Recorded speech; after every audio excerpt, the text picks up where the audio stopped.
नमस्कार शेतकरी मित्रांनो, मी शिवराम मांडेकर. आज आपल्या शेतीला माझं नाव सतीश मुंडे, गाव दुधडगाव, तालुका अंबड, जिल्हा जालना. आणि माझ्याबरोबर आलेले तर तर आम्ही हे SRT शेती सरांचे बरेच व्हिडिओ पाहिले याच्या अगोदर, आणि त्यांची जुनी जवळजवळ 3 वर्षापासून ते SRT करतात. आणि त्याच्यामुळं त्यांच्याकडे मार्गदर्शनासाठी आणि त्यांचं प्रत्येक शेतकरी काय हे शेतावर येऊन आज आम्ही ते जाणून घेतलंय. आणि ते जाणवण्यासाठी तर कडूनच आता हे किती वर्षापासून सर तुम्ही ते SRT करताय? मी जवळजवळ 4 वर्ष ही जमीन नांगरली, ते बेड पाडले आणि ते बेडवर 40 पर्यंत मी इथे बेड पाडले. त्याच्यामुळे बरेच लोक काय खर्च घ्या पण त्यांना माहिती नव्हतं बेड आपल्याला येत असणारायची. बेड एकदा पाडले की त्याला परत खर्च करायचा. जी कपाशीचं पीक आता मी बेडवर पीक घेतो, कपाशी घेतली, कपाशी त्याला कपाशी दाखवा. आता ही कपाशी मागून फुटून आणली तर आता बरेच शेतकऱ्याला काय वाटतं आता ही कपाशी कुठे येते याची लावड काय मी याच्यामध्ये लागवड. आणि आता ही कपाशी मी तणनाशक मारली, किंवा जर आपण तणनाशक नसेल मारायचं तर आपण साधारणपणे नॉर्मल अशी कपाशी उपटून जरी घेतली तरी हे बघ खाली तिथं शिल्लक राहते, काही होत नाही. तर ते परत फुटत नाही, जर फुटलं तर आपण त्याचे तणनाशक मारू शकतो.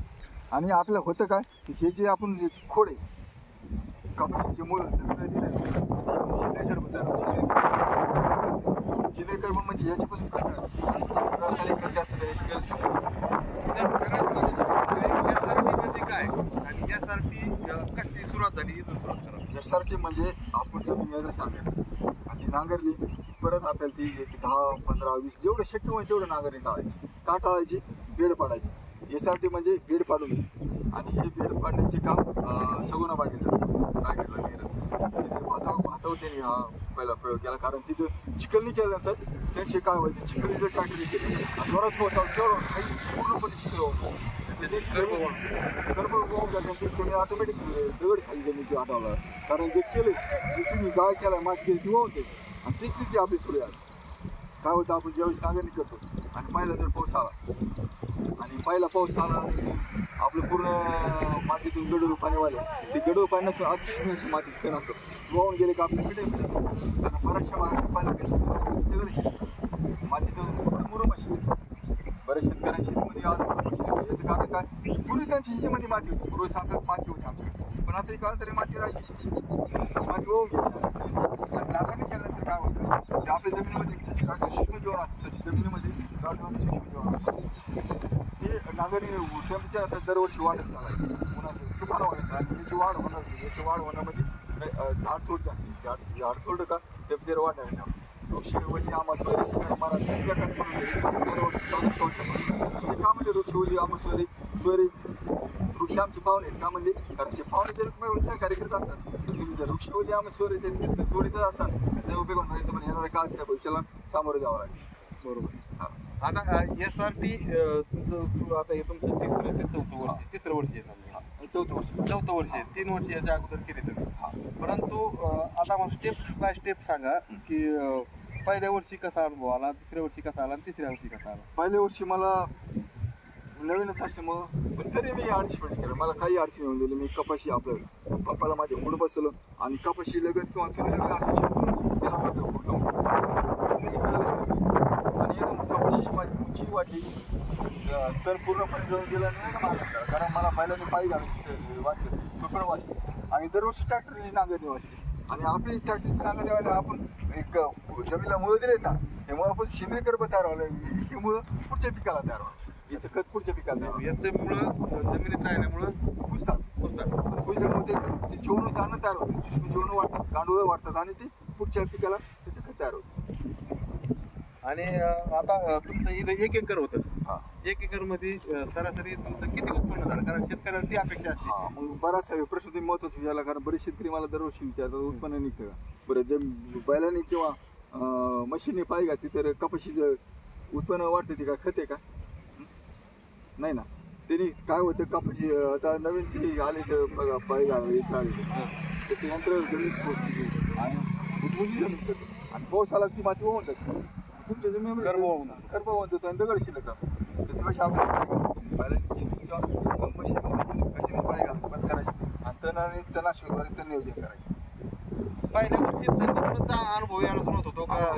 दिवस लागतात त्याला? नाही, पहिल्या वर्षीपासून अनुभव यायला सुरू होतो. कारण आपलं पीक शेजाऱ्याच्या पिकापेक्षा चांगलं पाहिजे.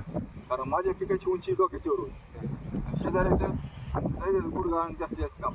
मग बरेच शेतकरी काय विचारतं मला, उत्पन्न येतं मला सांगा माझी कपाशी फळ फायदा किती जास्त असायचं, वाढ जास्त झाली म्हणजे वाढ जास्त झाली माल जास्त लागतं, उत्पन्न जास्त निघतं ना. काही उत्पन्न जास्त होतं ना, आपली शेती आनंदी होऊन जाते. दुसरा एक मुद्दा असा आहे, ज्यावेळेस प्लेट पाडायचे ते उताराच्या दिशेने पाडायचे की उताराची? जर तुमची जमिनीला जास्त उतार असेल तर ते उताराला तर पाणी पूर्णपणे वाहून जाईल. आणि जर कमी उतार असेल तर उतार कमी जर उतार असेल तरी जमतं. पण त्या उताराला आम्ही सांगतो, जर उतार जास्त सम प्रमाणात असेल पण आपण याचं तण मारलं आपण तण उपटून घेतो. पण ते तण मारलं का त्या मुळे आपल्या जमिनीमध्ये राहतात आणि ते पाणी धरून टाकतात. आपल्याला काय उतार वगैरे आहे ते काढून घेते, जमिनीला तण होऊन द्यायचे त्या जमिनीमध्ये उतार का. आणि ते तण नाशकाने गवत मारलं का त्यामुळे आपल्याला पाणी घालतच ना.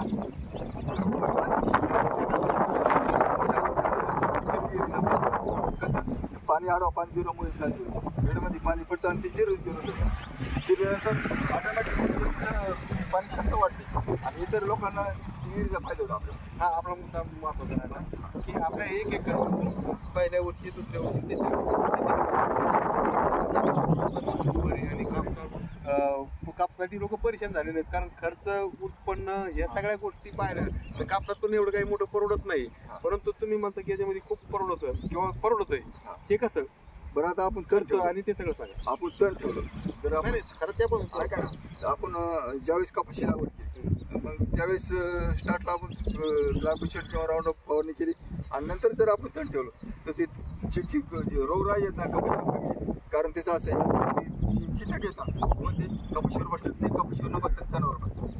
ते सगळं ते इकडून तिकडे सुरू असतात. ते दरवर्षी फवारणीचं प्रमाण कमी होतं खूप पहिल्या गोष्टी. काय होतं मला तेच नाही कळलं. कारण जे याच्यावर तण आहे तणावर कीटक म्हणजे जीवाणू जे तण आहे जे आपल्या जे कपाशीवर जे रोग पडणार आहे ते लोक रोग पडत नाही. कारण जे कपाशीवरचे जे मावाचे तुडतुडे वगैरे ते तणावर बसतात. कपाशीवर जास्त अटॅक होत येत नाही तर कपाशीवर अटॅक येते ते तणावर बसल्याने त्याचं जीवन तणावर अवलंबून. पर्यायी फवारण्या कमी करावं लागतं. कमी करावा, खर्च कमी झाला. रोगही काय पडतो. आता तुम्ही एक दुसरा मुद्दा एक होता की खत तुम्ही एकदम साधा आणि मोठा केलं सकाळी सिंगल सुपरफीड मारतो. सिंगल सुपर फॉस्फेट आणि युरिया दोन्ही करून.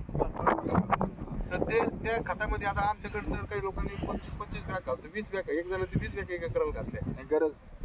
गरज पडत नाही. कारण आपलं पिक आहे गादीवर, शेतकरी गादीवर, शेतकरी ती गादीवर असलं की ते आरामात उंची वाटते. कारण लाईव्ह काय माझे रोट चालू इतर शेतकरी बघून जातात. स्टार्टला म्हणतात तर हे काय केलं नंतर तेच म्हणतात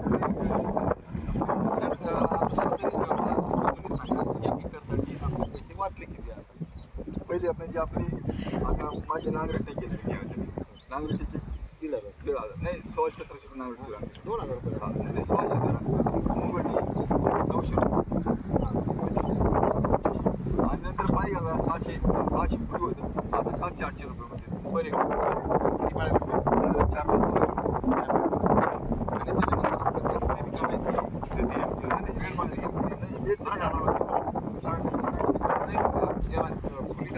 खुली करा. हा ते एक 600-700 रुपये एक 600 आणि 4 पाळ्या 4 पाळ्याचे 4 पाळ्याचे 5,000 रुपये. 4 पाळ्याचे 4,000 रुपये. 4,000 4 आणि 5 एकरी वाचतो पहिली गोष्ट. आणि जमीन बलवान म्हणते जमीन बलवान का म्हणते आपण एक तण जागेला खुजतो त्यामुळे सडत जात नाही आणि ते जीवाणू चालणं तयार होतं. खत कमी लागत, औषध कमी लागत, फवारण्या कमी लागत. आपण काय करतो जनावर हे काढून येतो जनावर टाकतो ते पण शेण तयार होतं आणि शेण तयार झालं तर ते आपण जमीन आणून टाकतो नागरिक करतो. म्हणजे हे चक्र सांगा ना. चक्र हा जमीन आणून टाकून नागरिक करतो. शेण हे शिकू जीवाणू चालणं नाही. शेण कधी शिकू जीवाणू चालणं काय सडल्यामुळे गव्हात सडायला गवत आणि जे आपण जे पीक कापून घेतो त्याच्यामुळे हे जीवाणू चालणं सूक्ष्म जीवाणू चालणं हे शेणखताची. शेणखतामुळे तुमचे शेती करून थोडंफार प्रमाणात वाढेल, पण पिकही चांगलं येईल. पण जेणेकरून तुम्ही याचे रिझल्ट येईल ते शेणखताचे येते. नाही नाही, पहिले सांगत होते की बुवा तुम्ही जमीन नांगरा डोंगरा पण 20 बैलगाड्या शेणखत जमिनीत टाका. तर आता हे काम आपण याच्या माध्यमातून याच्यामध्ये करावं. कारण आता जनावर कोणाकडे राहिले हा. शेणखत आणतं कुठून येऊ बरोबर. शेणखत एवढं आणि तुम्ही दरवर्षी जर 4-5 आले शेणखत जनावरच नाही तुम्हाकडे अशी शेणखत आणतं कुठून. पहिला एक आपला शेवटचा मुद्दा राहिला आपला की बुवा इथं उत्पन्न किती झालं. उत्पन्न साधारण मला याच्यामध्ये पाऊण एकरच्या वाटणीमध्ये 7-8 आणि तुम्ही कुठल्या प्रकारे पायी नाही घालता कुठल्या प्रकारे पायी 7 क्विंटल कापूस पाऊण एकर मध्ये टाकला आपण. म्हणजे 1 एकर मध्ये जवळजवळ 10 क्विंटल. अभिनंदन. जय जवान जय किसान.